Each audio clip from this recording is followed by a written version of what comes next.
There once was a time when it seemed you couldn't turn around without seeing a white ringer t-shirt with "Vote for Pedro" emblazoned in cherry red Cooper black typeface. Breathy, exasperated exclamations of "gosh" and "idiot" dominated friendly conversations. It was a simpler time when all anyone wanted was some great skills and everyone's mom went to college. It was the summer of 2004. I had just graduated from high school and was working in the copy center of an office supply store, saving money for my transition into post-secondary academia. I got a call from a good friend and fellow film fan who was walking out of a movie theater and now breathlessly proselytizing for this weird little flick he had just watched. "I've never seen anything like it," he said. "You won't believe this character. We know guys like this." I took that hearty recommendation downtown to the historic Belcourt Theater in Nashville, Tennessee, where I saw a movie that changed this nascent cinephile's idea of what a film could be. It was unorthodox but funny, exaggerated but honest, and before I knew it, it was a massive hit. Then it was only a matter of time before capitalism kicked in and did its thing, filling store shelves with tie-in merchandise. So join me on this episode of From Camera to Console, where I take a look at a little indie that could, and of course, the appropriately offbeat video game that it inspired. If you're familiar with the film, you might be asking yourself, is it even possible to translate the spirit of that movie into a game? And is it any good? Let's find out as we take a look at Napoleon Dynamite, the game.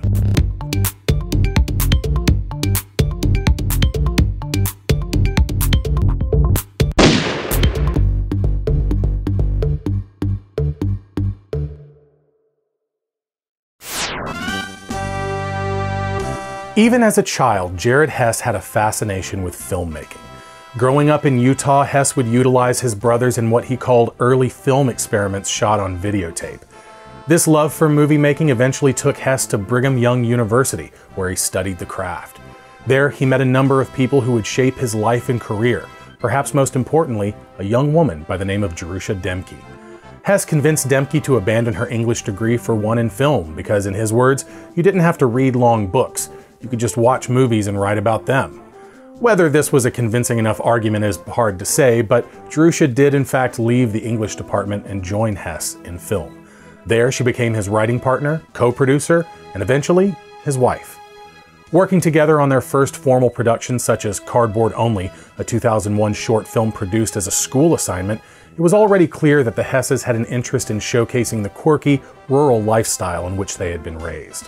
This led to Jared writing and directing a short film for class about an awkward high school student named Seth, who plays hooky with his friends Pedro and Gil to obtain a lottery ticket and use the winnings to buy a wig from a local thrift store.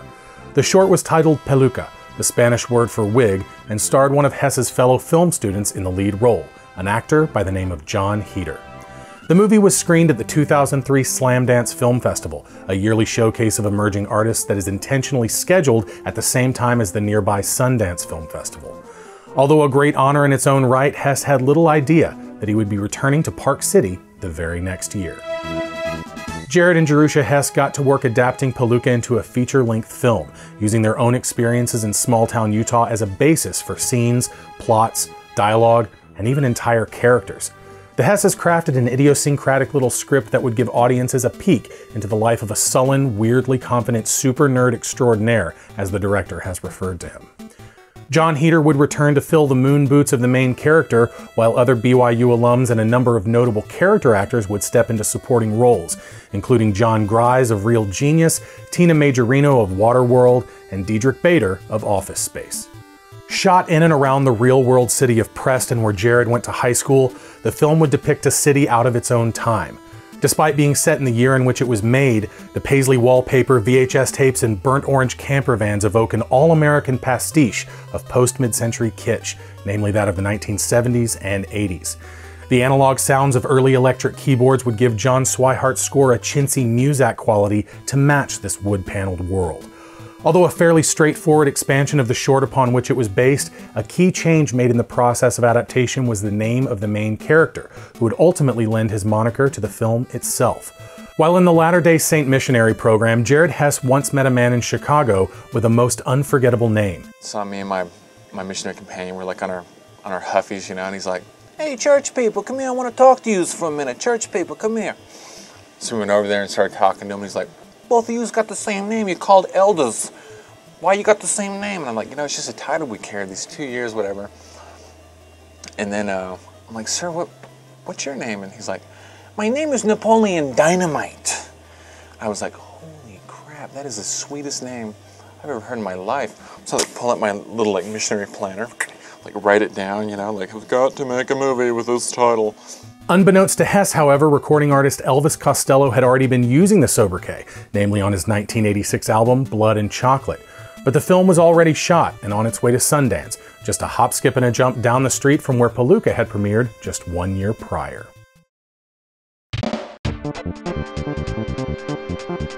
And on January 17th, 2004, audiences and critics got their first look at Napoleon Dynamite. Reactions were somewhat mixed. It was a sort of you either get it or you don't situation. But one thing was certain, and that's that the film was already generating a considerable amount of buzz. It was nominated for a Grand Jury Prize in Best U.S. Picture, going up against such notable indie films as Zach Braff's Garden State. It would ultimately lose to Shane Carruth's seminal sci-fi head-scratcher Primer, but was picked up for distribution by Fox Searchlight in association with Paramount and MTV Films, and released all across the United States on June 11th of that year. The film follows the eponymous Napoleon Dynamite as he meanders through his remarkably unremarkable daily existence. He lives with his cranky grandmother and 32-year-old brother Kip, who spends his unemployed days chatting with his long-distance girlfriend online. Napoleon seems to have no friends at his high school, that is, until a new student by the name of Pedro Sanchez transfers in from Juarez, Mexico. The unlikely duo encourages each other to find dates for the upcoming dance. Pedro ends up going with their new friend Deb, and Napoleon asks a girl named Trisha, who is forced to go with him out of sympathy. While there, Pedro is inspired to run for class president, pitting him against the most popular girl in school, Summer Wheatley. Meanwhile, Napoleon's grandmother gets into an ATV accident, and his Uncle Rico comes to visit while she recovers.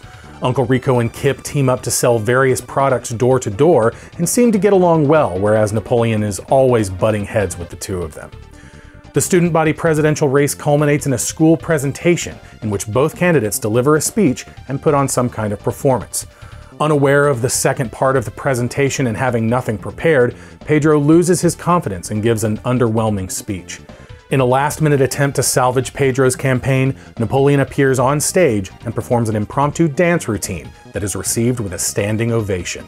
The film ends with Pedro winning the presidency, Grandma returning home from the hospital, Kip moving out of the house to live with his girlfriend, and Uncle Rico rekindling a broken relationship.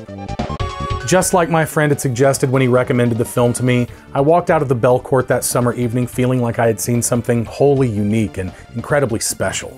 While certainly unconventional as a teen comedy from the perspective of a slower way of life, there's a real earnesty and sweetness to the film that outpaces its patent absurdity.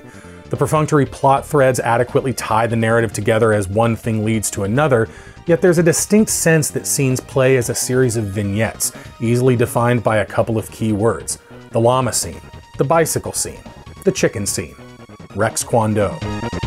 As a fledgling film nerd still captivated by the ingenuity of small productions that make it work with what little they have, Napoleon Dynamite floored me. I was a huge fan of Kevin Smith at the time, and I still find it appropriate that Hess's indie comedy debuted at Sundance almost 10 years to the day after Clerks turned heads in Park City. I wasn't alone in my adoration of the film either. As I alluded to in the opening of this video, Napoleon Dynamite exploded like a cultural atom bomb. T-shirts, posters, stickers, buttons. Napoleon was everywhere. As the film was a hit among college-aged young people, I could not have been in a better position to be exposed to the impact of the movie than as a freshman entering university in the fall of 2004. My drawing instructor would even frequently begin class by having us all loosen up to Jamiroquai's Canned Heat, featured prominently in the climactic dance scene. Napoleon Dynamite was the definition of a surprise hit, and as such, few promotional tie-ins were prepared upon its release. But that didn't stop publisher Crave Entertainment from getting something in the works. They tapped LA-based developer 7 Studios to cook up a game based on the movie, something the company had some experience in, having created games based on films such as Fantastic Four, Pirates of the Caribbean, Shrek, and even the television series The Sopranos. And then on October 30th, 2007, more than 3 years after the movie hit theaters, Napoleon Dynamite the game arrived at North American retailers.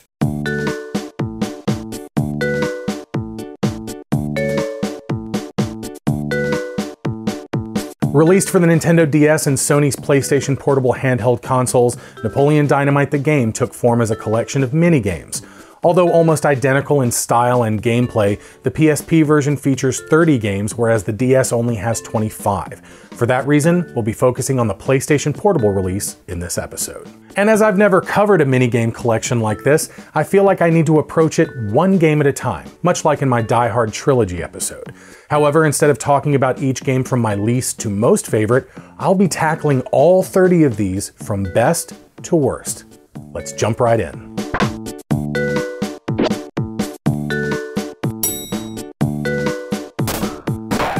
In my number 1 spot is Pegasus Flight, a game mode in which Napoleon mounts a flying steed to do battle against rocket-propelled cows and fish-launching dolphins.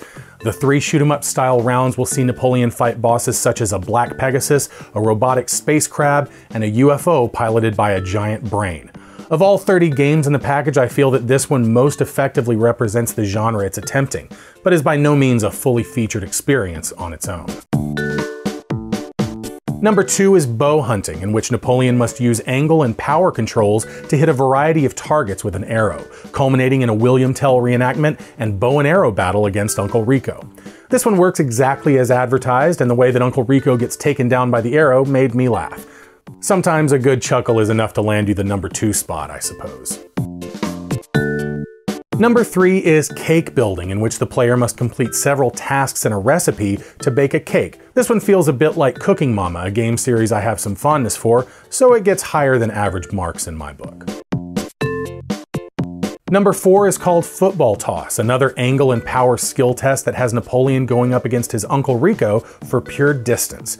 I prefer the target-based gameplay of bow hunting, but the concept is the same and boasts a similar enjoyability. Number 5 is Dance Competition, the final minigame of the bunch.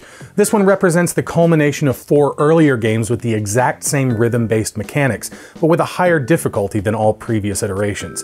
It's like a dumbed-down Elite Beat Agents or something along those lines, with some knockoff Jamiroquai that doesn't quite hit the mark. The weirdest thing about this one is in how the button prompts are represented.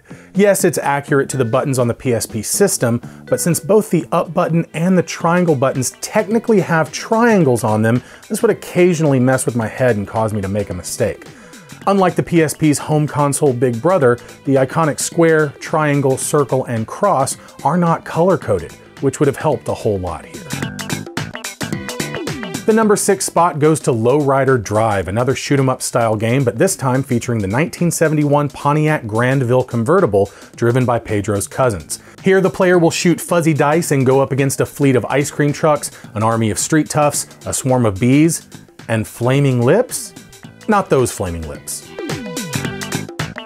Chicken Egg Collecting lands at my number 7 spot, a reflex-based game where you have to catch eggs in a basket while avoiding rocks or getting attacked by the chicken hawk. The minigame is complicated by a requirement to dump out your eggs after you've caught 8. It's pretty alright. Tetherball comes in at number 8, another reflex game where you must knock the ball all the way around the pole before your opponent does. You know, Tetherball. Keep an eye on the ball though, because it could come at you from 3 different levels, high, middle, and low, which requires you to use the D-pad to adjust. This one never gets difficult enough to get interesting, but it's functional. Number 9 is Time Machine, a puzzle game where you have to fit variously shaped components into a designated space within the given time. I'm sure there are multiple solutions to each puzzle, but I only played through it once and it was fine. Trampoline Jump rounds out my top 10, a minigame in which you must attempt to jump higher and higher on a trampoline by timing a button press to when you land, all while performing aerial tricks to achieve points. This one was a little tough at first when I was trying to pull off specific moves, but once I realized you could just mash buttons and get a ridiculously high score, it got a lot easier and a lot more fun. Number 11 goes to the 4th dance practice game, which is the final one before the dance competition that ranked number 5 on my list. It's the same thing, just less challenging and therefore less interesting. It's still kind of fun though.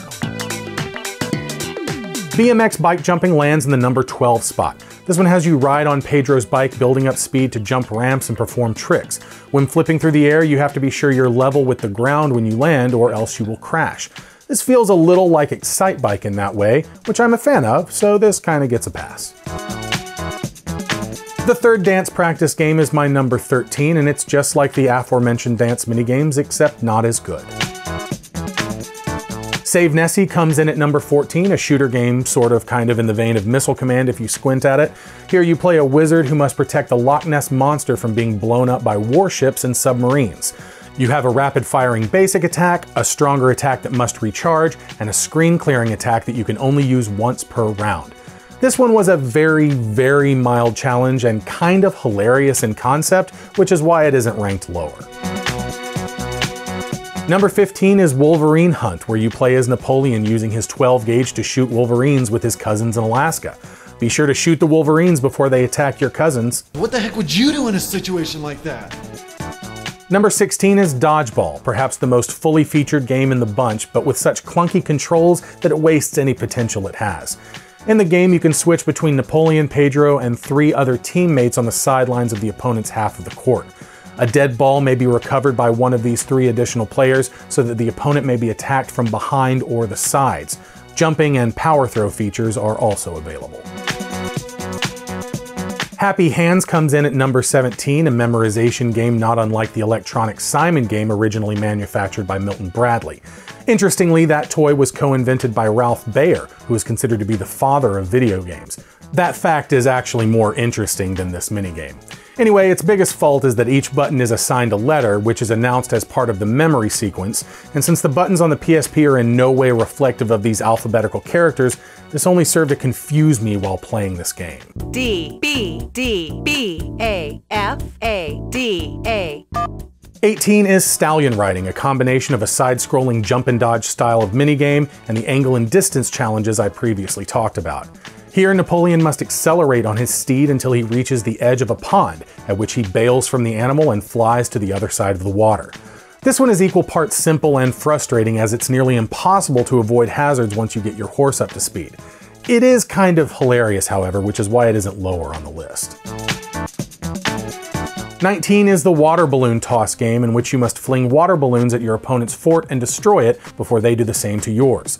You have infinite basic balloons and a limited number of more powerful balloons with a wider area of effect.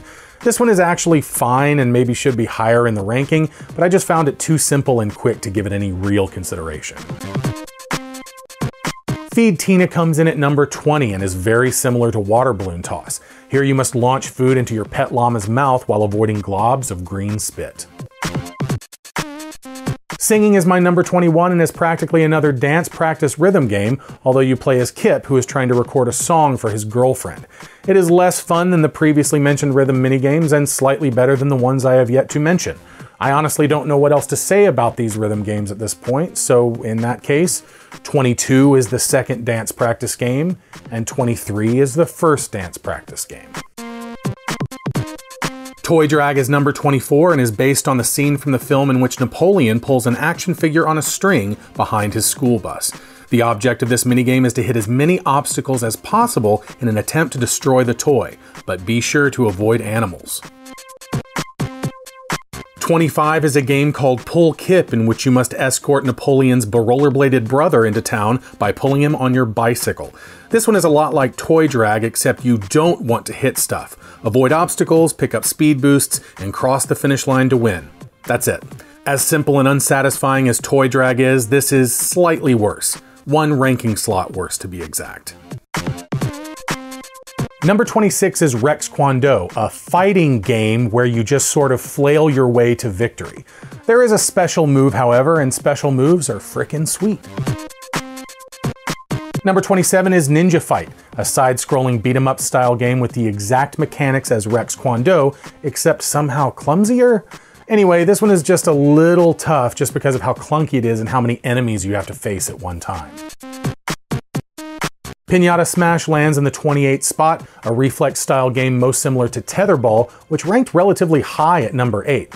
This one has Napoleon hitting a pinata with a stick, which will fly back at various heights and must be struck at the correct level, or the player character will take damage. This one only frustrated me because of how fast the pinata flies back at your character.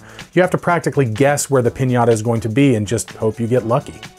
Lucky? My number 29 is called Computer Hacking, which is basically a much worse version of the classic games Pipe Mania or Pipe Dream. Here you have to rotate computer components as a signal makes its way through the board, all the while avoiding viruses, evil chips, and other types of obstacles. This might be better than I'm giving it credit for, but it just irritated me to no end. Almost as bad as the next game did. Last and definitely least on this list is bumper bowling, landing in the number 30 spot. At first blush, this appears to be nothing more than your average simple bowling game. Line up your bowler, adjust your angle, determine your throw power, and let her rip. The only problem is that it's almost impossible to win. The player's goal is to beat Uncle Rico's 250-point score, a relatively high bar to clear in the game of bowling to begin with. After several games in which I thought I had done pretty well and still came up way short of 250, I knew I had to figure out a strategy. The most reliable method I discovered was to keep Kip in the default position, line the angle up to go dead center down the lane, and try to hit maximum power, although that last bit was less important than just making sure your throw was absolutely center. I would often miss the maximum power level and still get the strike, as long as my line was perfectly straight. As it turns out, the problem with this strategy is that the arrow may appear at a couple of different spots when it starts bouncing back and forth across the lane. So that means that establishing a good rhythm between locking in Kip's default position and centering the arrow was completely impossible. You have to eyeball it every single time. Bumper bowling appears at about 3/4 of the way through the game, and since you have to clear all mini-games on each page to move on to the next set, I was honestly worried that I wouldn't be able to proceed and this episode just wouldn't happen. That would have been a first for From Camera to Console. But with some focus and determination and maybe a save state or two, I was able to get through bumper bowling with 12 consecutive strikes, otherwise known as a perfect game. And somehow I still came out with a 290 instead of a 300. And that, my friends, is why bumper bowling is the worst minigame in Napoleon Dynamite the game. I know I've just gone through the trouble of ranking all these games from best to worst, but honestly, not even the top-ranked Pegasus Flight is really worth your time. Mechanically, the whole package feels pretty slapdash and lazy, which is a little strange considering it came out more than 3 years after the film. The Legend of Zelda: Ocarina of Time, a game that is largely considered to be among the greatest ever made, had about a 2.5-year production cycle. You'd think 7 studios could put together a half-decent minigame collection in that time. Not that it's all bad. I think the presentation is rather charming, to be honest. The handmade cutout quality of the visuals evokes the same sort of ruled paper sketchbook fantasy land that Napoleon lives in. In a way, the game gives us a look at the world through Napoleon's eyes that perhaps even the film doesn't. Sure, the vast majority of the minigames are based on actual scenes from the film, but some of them, such as Wolverine Hunt, give us a peek at what Napoleon's tall tales look like from behind those big glasses. As undercooked as the experience is on a technical level, the fact that we get to actually be the awesome ninja warrior or the powerful wizard that Napoleon thinks he is carries some amount of thematic weight for me.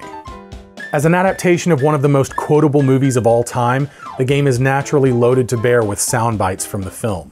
Although the aforementioned Jamiroquai knockoff leaves much to be desired, the easy-listening synth stylings of Philip Bright and Donnie Brennan emulate Swihart's film score fairly well.